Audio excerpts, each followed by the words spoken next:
कभी कभी जीवन हमें ऐसे मोड़ पर ले आता है जहां हमें अपने डर का सामना करना पड़ता है, और यही वह मोड़ था जब मैंने कुंभी गांव में एक रात बिताने का फैसला किया। यह गांव उत्तर भारत के एक दूरदराज इलाके में स्थित था, जहां हर तरफ घने जंगल थे और गांव वालों के चेहरों पर हमेशा एक अनकही डर की छाया होती थी। गांव की गलियों में चुप्पी का माहौल था और कोई भी बाहरी व्यक्ति यहां आना पसंद नहीं करता था। गांव के बुजुर्गों से मैंने सुना था कि कुंभी में कोई अजीब सी घटना घटी थी जिससे यह गांव तबाह हो गया था। यहाँ के लोग कहते थे कि गांव के नजदीक स्थित एक पुरानी हवेली में कुछ रहस्यमय शक्तियां बसी हैं। लोग रात के समय कभी भी उस हवेली के पास नहीं जाते थे, क्योंकि वहां से एक डरावनी चीखें और रहस्यमय आवाजें आती थीं। जब मैंने गांव में कदम रखा तो मुझे यकीन नहीं हो रहा था कि मुझे इस जगह में काम करने का मौका मिल रहा था। गांव की सड़कें सुनसान थीं और हर घर के दरवाजे बंद थे। कुछ लोग जरूर बाहर आते, लेकिन वो भी बिना किसी भावना के, जैसे वे खुद से ज्यादा कुछ उम्मीद नहीं करते थे। मैंने यह सब सोचा और फिर काम में लग गया। लेकिन एक रात कुछ ऐसा हुआ जो मैं कभी नहीं भूल पाऊंगा। रात के करीब 11 बजे थे। गांव के लोग कहते थे कि हवेली की आवाज रात 12 बजे के बाद आती थी। उस रात मैंने ठान लिया कि मैं खुद उस आवाज का पीछा करूंगा। मैंने गांव से बाहर जाकर हवेली की दिशा में बढ़ने का निर्णय लिया।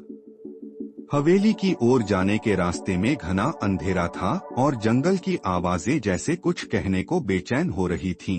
हवेली तक पहुंचते पहुंचते मुझे ऐसा लगा जैसे कोई मुझे देख रहा हो। मेरी सांसें तेज हो रही थीं और दिल जोर से धड़क रहा था। हवेली के पास पहुंचते ही मैं रुक गया। हवेली की दीवारों पर झाड़ी की लताएं लिपटी हुई थीं और उसके भीतर से एक गहरी खामोशी गूंज रही थी। जैसे ही मैंने दरवाजे पर हाथ लगाया, वह अपने आप खुल गया। यह देखकर मुझे थोड़ी घबराहट हुई, लेकिन मैं अंदर जाने के लिए मजबूर हो गया। हवेली का अंदर का दृश्य बेहद डरावना था। दीवारों पर काले धब्बे थे और फर्श पर बेतरतीब पड़े हुए पुरानी वस्तुएं थीं। हवा में एक अजीब सी ठंडक थी, जैसे हवा खुद बर्फ हो गई हो। मेरे कदम धीरे धीरे बढ़ रहे थे, लेकिन फिर अचानक मुझे एक तेज चीख सुनाई दी जो मेरी रीढ़ की हड्डी में सिहरन पैदा कर गई। यह आवाज किसी स्त्री की थी जो मदद के लिए पुकार रही थी। मैं धीरे धीरे आवाज की दिशा में बढ़ने लगा। जैसे ही मैं एक कमरे के पास पहुंचा, मुझे एक खौफनाक सूरत दिखाई दी। यह एक महिला का चेहरा था, लेकिन उसकी आंखें पूरी तरह से सफेद थीं और उसका चेहरा बुरी तरह से विकृत था। उसने मेरी तरफ देखा और फुसफुसाया, मुझे छोड़ दो, मुझे सुकून दो। मेरे होंठ कांप रहे थे, लेकिन मैं जानता था कि मुझे इस जगह से बाहर निकलना होगा।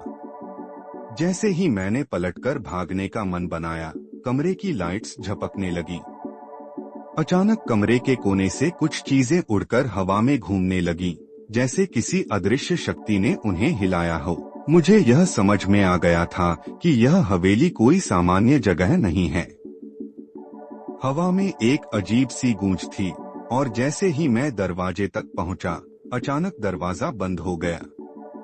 अब मेरी सांसें तेज हो गईं और शरीर में बर्फीली ठंड दौड़ने लगी।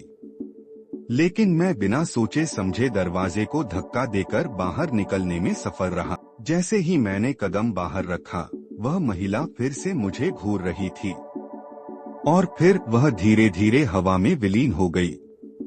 मुझे समझ में आ गया कि मैं इस रहस्यमय गांव का हिस्सा बन चुका था, लेकिन अब मेरा डर इतना बढ़ चुका था कि मैंने अगले दिन सुबह ही गांव छोड़ दिया। आज भी जब मैं कुंभी गांव का नाम सुनता हूँ, तो मेरे मन में उस अंधेरे और खौफनाक रात की यादें ताजा हो जाती हैं। उस हवेली में क्या हुआ था, यह आज भी रहस्य बना हुआ है, लेकिन मैं जानता हूँ कि अगर कोई भी उस रास्ते से गुजरने की कोशिश करेगा, तो उसे वही डर और वही दर्द मिलेगा जो मैंने महसूस किया था।